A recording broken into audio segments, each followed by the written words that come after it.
নমস্কার, আজকে বানাবো কিছু সরু পিঠে। তার জন্যই বিউলির ডালটা আগে থেকে ভিজিয়ে রাখলাম। আর চালগুলো তো রয়েছে, যেটা পৌষ সংক্রান্তির আগে আমাদের ভানিয়ে আনা হয়েছিল। আর এখন চাল ডাল গুলে এখন বানাচ্ছি সরু পিঠে। এই পিঠেগুলো বানাতে খুব ভালো লাগে, কেননা খুব সহজেই হয়ে যায়, কোনো ঝামেলা থাকে না। আর একটা একটা করে তাড়াতাড়ি করেই হয়ে যায়। আর এখানে দেখো একটা একটা করে বানাচ্ছি, আর আমি হটপটের মধ্যে গুছিয়ে রাখছি, কারণ এরপর আর শীত থাকবে না, তখন কিন্তু পিঠে খেতে একদমই ভালো লাগবে না। আর আমরা পিঠে খেতে শীতকালে খুব পছন্দ করি, এতটাই বেশি করি যেটা আমাদের পরের দিন সকাল পর্যন্ত হয়ে যায়। আর আমার পিঠেগুলো একটু হয়তো তেড়া বেঁকা হচ্ছে, একদম মায়েদের মতো রাউন্ড হচ্ছে না, তার জন্য তোমরা কিছু মনে করো না।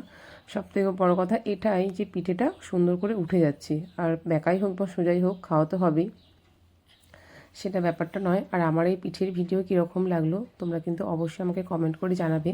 আর তোমাদের সাথে দেখা হচ্ছে আবার অন্য কোনো নতুন ভিডিওর সাথে। ততক্ষণ তোমরা সবাই ভালো থাকবে, সুস্থ থাকবে। আজকের মতো ভিডিওটা এখানেই, টাটা।